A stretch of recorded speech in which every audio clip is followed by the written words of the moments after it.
Welcome to Real Talk in ELT, a podcast that talks about the reality of teaching English. Welcome back to another episode of Real Talk in ELT. I am doing a continuation of the last episode. I don't know if it's the last episode. The episode that I talked about contextualization and storytelling and how they're linked with one another. And I wanted to do another episode on contextualization, not necessarily contextualization, but storytelling, because storytelling seems to be the new skill that I want to focus on. And specifically, I want to talk about storytelling in business, because I think that sometimes we think about storytelling and the example that I gave in the previous episode was about using a conversation with an old friend to talk about present perfect, catching up with an old friend, talking about like traveling and, just kind of like what's been going on in their lives. Here's the thing.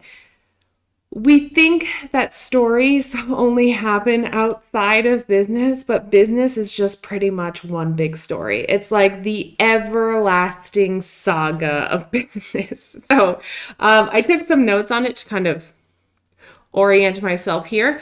But first we're going to talk about a couple of different characteristics of storytelling and how you can integrate it to talk about business and in your business English classes. So first, there's a narrative structure. We're going to talk about characters. We're going to talk about conflict and resolution. We're talking about emotion and engagement, theme or message, imagery, authenticity and voice, and adaptability and universality. So a lot to talk about. Let's get through it. I'm going to try and keep this under 20 minutes because we have busy lives, so we can't be listening to podcasts all day. So first, stories have a clear structure, and they've typically includes the beginning, middle, and end, and they often follow a chronological sequence of events. And it has some specific plot structure. There's like the hero journey or 3-act structure, so that's kind of like what they usually have. Now, we can clearly define the beginning, the middle, and the end in business, because the beginning establishes the business problem or context. And I talked about contextualization before, so it's like giving a very specific, tangible, with limitations type of scenario so that your students can understand. It's not nebulous. It should be something relatable. The middle, we're going to develop the challenge or obstacles. So it's like, what happened? What happened that clearly we need to problem solve? And then there's the end where we provide a resolution or an outcome of a story. Now, this happens all day, every day in business. So you can just pick and choose. It doesn't have to be like a major case study of a business. It's like a multi-million-dollar empire. No, just pick like the email's not working. That's going to affect business throughout the day, especially because everybody uses messaging nowadays. So it can be something very, very small and simple. Like your stories don't have to be that complex. So if we use this storytelling structure, though, we can definitely engage our students because it's like presenting them with a problem solution narrative, right? So or a journey of transformation if we're talking about maybe employees and career development or product development, quality assurance, that type of stuff. So we can either do like problem solution narrative or we can do journey of transformation. Regardless, we're going to be telling stories. So strap in. Next, we've got characters. So stories feature characters, obviously, and they drive the narrative because without the people, there is no business. Hold on. Talking really fast. I feel like I haven't been podcasting for a while and I'm not used to it, and I'm getting like excessively thirsty while I'm doing this now. So the characters, they can be fictional or they can be based on real people. If you're doing like a case study, then you could use the employees that participated in whatever business event case study that you're working on, or you can just make them up. Doesn't matter because we're focusing on language. But they do have, the more creative you are, and if you want to get real creative, you can have similar characters kind of running through a whole series of lessons if you want. But the characters need to have some sort of personality or motivations or conflicts because they have to kind of emotionally connect with your students. They emotionally connect with them because either they see themselves in the characters or they've experienced a person that has that type of characteristic, in their own personal lives. So there has to be, again, when it's nebulous, it just is, it feels like everybody's going through the motions. So like give your character, like give them some characteristics, give them personality. So you introduce the relatable characters in the business stories. You can have customers, employees, leaders, but try to humanize them, because then you're going to kind of hook your students, like they want to, see what's going on with them. And try to highlight, you don't have to do like a whole character development, but you try to highlight some of the motivations, some of the struggles, successes of the individuals in the organization that you're creating. You want to create this kind of emotional connection. Why? Because truck just went by. Because if your students are emotionally invested in what's going on in their classes, one, they're just going to participate more. It's more engaging. It's fun. It's interesting. And two, if you give your character motivations or characteristics that are similar to things that they've experienced or that they feel comfortable with, then what happens is they will probably solve the problems differently because of the previous experiences of the character. So if you tell them like, oh, well, the manager wants to change, I don't know, a product line. Do you know what I mean? It's just so uninspired. Like you say, okay, there's this manager and he's been working at the company for about 10 years and he's a total curmudgeon. He's just very grumpy all the time. He hates change and innovation. And he's been confronted with, now he needs to change the product line, but he doesn't really want to change it. He's had several conflicts with the team.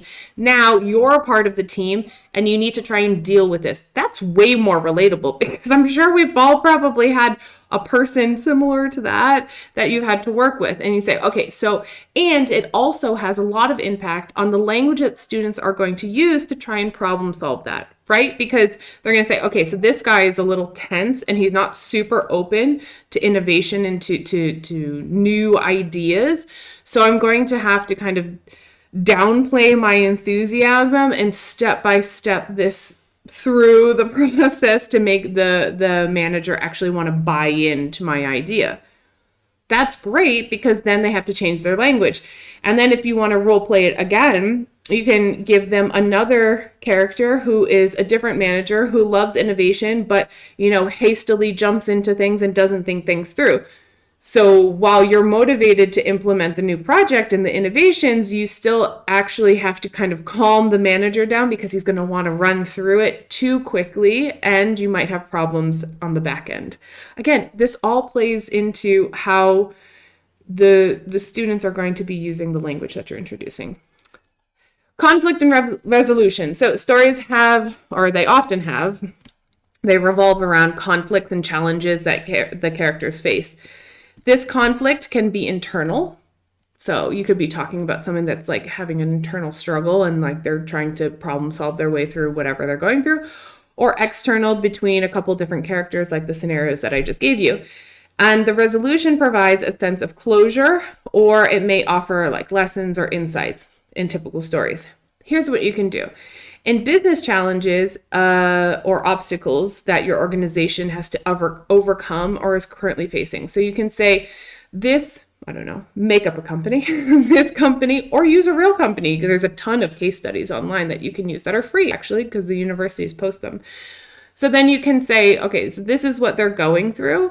These are the obstacles, and how would they overcome this, and what would be afterwards? So what's the conflict? What's the resolution? And you can then have students illustrate the products, the services, different strategies, and reinforce positive outcomes. So like, how is this beneficial for people? Again, all of this kind of plays into the language that they're going to need to use to be able to talk about the conflicts and then the resolutions of it. Let's go. Next one, emotion and engagement. I've been talking about this kind of with the other ones, but good storytelling evokes emotions and engages the audience. So you want them to be participatory in the class. Like, it's interesting for them to actually participate in their own English classes. So by creating relatable characters, relatable situations, stories that generate empathy or suspense, maybe you don't tell them what happens, maybe they have to figure it out on their own. And then you let them know what the actual resolution was in real life if you're using a case study. Any emotional responses, it makes it more impactful. It makes it more memorable. Why is that good? If it's memorable, maybe, just maybe, I am not a neuroscientist and I don't study this stuff, but if things are memorable, typically students have an easier time recalling that specific memory of theirs. Like, I remember that class, we were using this, or we were talking about that, and I remember saying this. And so the language might come back to them. So evoking emotions by sharing compelling stories is always a good thing. It just always positively impacts students because they're obviously going to be more engaged and like stakeholders in their own lessons. So theme and message. So stories often explore universal themes or specific messages. I mean, we see this with down to fairy tales from, days of old. Yeah. But they can address topics such as like love and friendship and justice and courage and all of those, those heartwarming things that we like to see in stories. But what does that mean for business? Because really, we're not going to talk about love and business like that. Sometimes it happens, but maybe not. For business English students, it would be interesting to share stories that highlight important principles of that world, such as innovation, sustainability, social responsibility.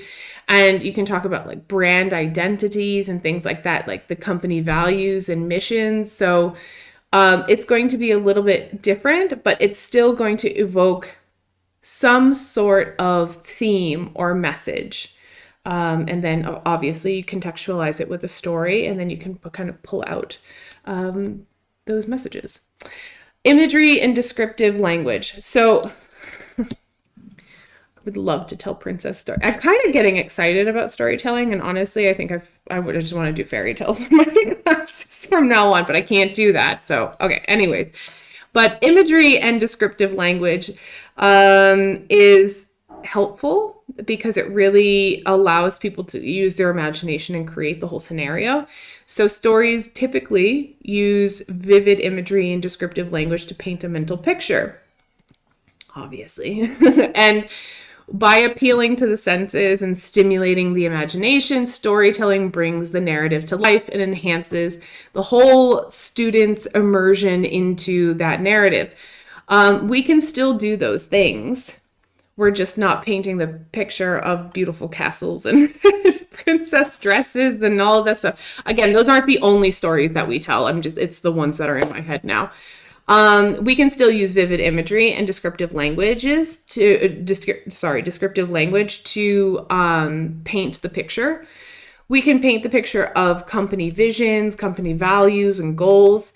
And you can also kind of craft this narrative that appeals to people's senses by helping them visualize the benefits or experiences that are associated with products or services of the company that you're talking about. So again, it could be a real company, it could be an imaginary company, but if you use more vivid imagery where they have to kind of tap into those senses and they kind of have this visualization or recalling of sensory stimulation, obviously it's going to make them feel good and be kind of engaged. Like, oh yeah, no, I've experienced that. Again, it's all just trying to make things very, very relatable. What else do I have here? Oh, okay. Authenticity and voice. So a compelling story, any compelling story, has an authentic voice that really reflects the storyteller's perspective and style. I have my own style and every other teacher has their own style. So the way that you're going to describe these stories and kind of engage your audience is going to be different. And the way that you do it, how you deliver it, all of it is going to be a little bit different. So whether we're talking about personal stories, whether we're talking about fictional stories, you have to kind of add a unique voice that creates a little bit of richness. It's distinctive. It's not boring. It's not disingenuine. It's very real. I am sarcastic and snarky, so typically my stories about things usually have characters that have, character flaws, or they include humor or sarcasm or something along those lines, because that's just the way that I like to tell stories. But if that's not you, because you are not me, obviously, you can kind of develop the stories in your own way and deliver them in your own way. But again, the stories really help build, like I said in the previous episode, builds this like really nice narrative where students can follow along, and they're engaged in it, and they want to see what happens next, and they're excited to do the next activity, even if it's something as mundane as like a grammar exercise, because they want it, because they're getting, not only are they practicing their language, they're getting the next piece, and they're trying to understand what's going on, and they know by the end of the class they'll have the final resolution of it. So try to develop an authentic voice that reflects you, that reflects how you want the story to be told. If you're talking about a company or a culture or an employee's personalities, or I don't know, a unique selling proposition or something like that, just try to put your own spin on it, however you think is going to be not the most accepted, but the most engaging for your students. Yeah. So it can be it can be something real, or it can be something that you've fabricated. And finally, adaptability and universality. So stories have the power to they transcend time, right? Like we have time, culture, language. We have stories that have been around for like ever, and they've been told in every single different language that we can imagine. And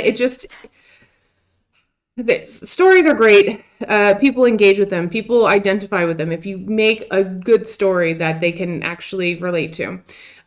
So they can be adapted into different mediums. So you can use text, you can use video, you can use just orally telling them the story, however you want to kind of reach your students. So you can adapt a story in any way that you see fit, whether you're working on systems or skills. And the universality of stories, of storytelling, I guess, it kind of lies in the ability to convey fundamental human experiences and just connect people across boundaries. And so we're connecting people across the language boundary, and we know that fundamentally anybody who goes to work has some sort of experience that is going to connect them in business. So you can tailor your business stories, again, to different mediums. You can do presentations, videos, use social media, something along those lines, where you can even keep it updated of how businesses are run nowadays. But just know that the more that your story resonates with somebody, because you make it engaging and make it interesting for them to relate to, the more they're going to want to partake in your classes. And because they can partake in the classes and you're embedding all of the language in there, and they're really excited to figure out what we're going to talk about next, I think that storytelling is definitely something that business English teachers should invest some time into looking into, and maybe set aside a little bit of time week by week, or with whatever frequency, to start thinking about not only introducing, terminology and how to do things and these skills and stuff, but really kind of engaging people in storytelling, because of all the reasons that I just stated. So I won't go back through them. Hopefully that helps, or at least inspire somebody to kind of think about something a little bit differently, and perhaps, just get motivated to create a story that's going to work for your students. that you can introduce language in and that they're going to benefit from because they're really engaged in it and it's memorable and it's something that they're going to go back to and always always, wow, okay, here we go, always have as a reference. What a tongue twister. That wasn't even that hard to say. Okay, that's it for me today. My tongue is obviously tired from talking through all those points, and I will see you on the next episode. Thanks for tuning in to another episode of Real Talk and ELT. Want to join the conversation? Head on over to Instagram at Kelly Pennington ELT and send me a message. Be sure to subscribe to my YouTube or Spotify channel to stay up to date, and of course, take care of yourself, your health, your vibe, and your tribe. Until next time.